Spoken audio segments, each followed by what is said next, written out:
A week or so ago, I was lucky enough to be caught up yet again on the A406, a busy London road during rush hour as well. Who's a lucky boy? And I've got to say, that place at that time is up there with my least favourite places on the face of the earth. It's the wasted time just sitting in your vehicle helplessly, the smoke and fumes clogging up those lungs of yours, and best of all, of course, the wet lettuces in front of you when you're queuing up, just letting people who aren't patient enough, like you, to queue, just let them cut in at last knockings. Why not? Yeah, willy-nilly. Let them.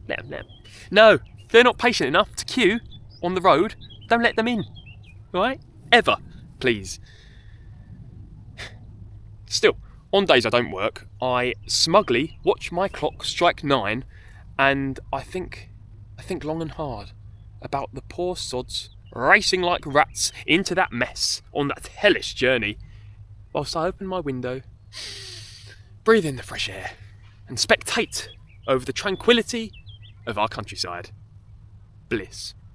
So today, I thought I'd take you through the 5 best advantages to living here in rural Britain. And stick around, because by the end, I think you will want to start packing your bins, bags. Let's go. First up, on why you need to move to rural Britain imminently, is the peace and quiet on offer. I'm a firm believer that rural Britain is a haven of peace.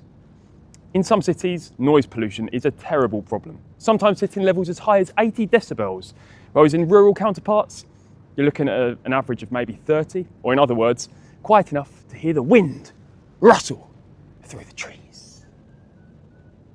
Studies show that living in quieter environments can reduce stress by up to 30%, boosting your mental health. So whether it's the serene valleys of Wales or the open moors of Devon, this is a place for you to unwind. Second up on the list is access to nature. Great Britain's countryside is home to a whopping 15 national parks, covering over 10% of England and Wales alone.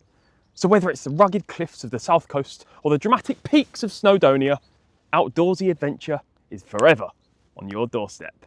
Research by the UK's National Trust shows that spending just 20 minutes a day in nature can significantly reduce your cortisol levels.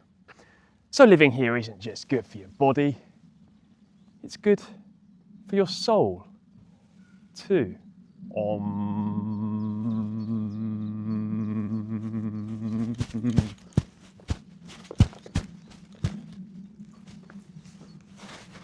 Number 3 on the list. Tree. I just talked about nature. Oh, I should have done that as number 3, tree, and then this is number 2. Oh, I missed that. So I'll do other jokes. I'll make it funny some other way. Yeah, I'll do other jokes. It's fine. It's fine. It's fine. Number 3, the sense of community, of togetherness.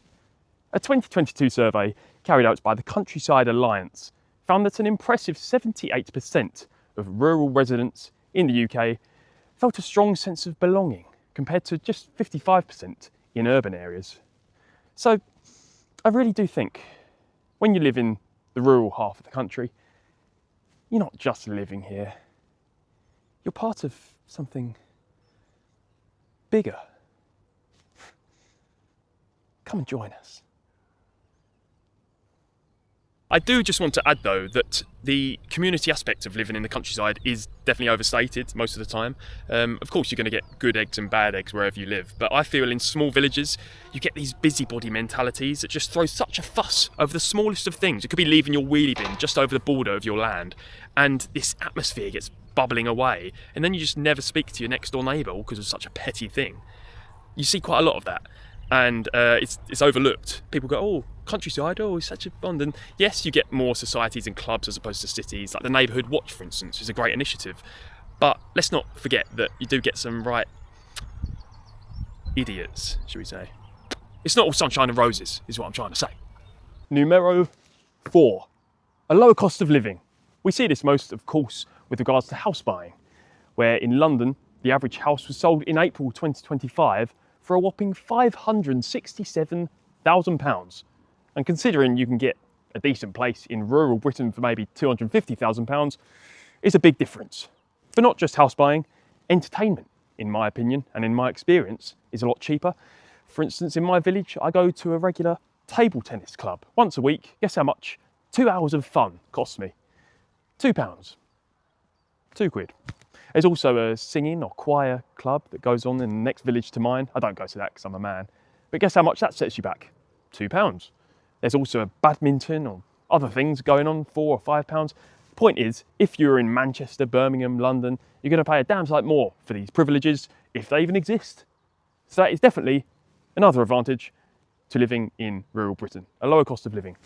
Now, the fifth but final reason you need to move to rural Britain imminently is that no matter where you are in the world, the rural option will always have one thing over the urban option, and that is simply more space.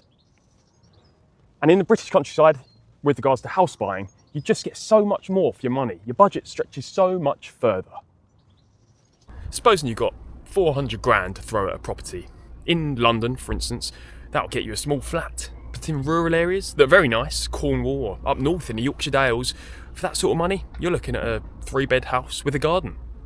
And data from Zoopla shows that pound for pound, rural areas will get you 30% more house for your money than the urban counterparts, meaning more space for family, hobbies, or even that dream work from home space. Safe in the knowledge that you're surrounded by luscious green fields and just all things pretty, you know? It makes sense.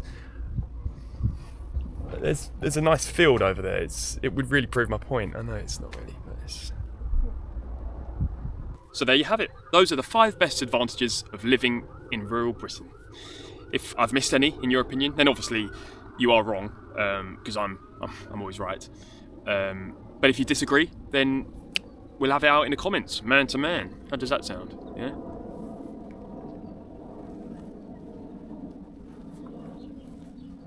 Thanks for watching.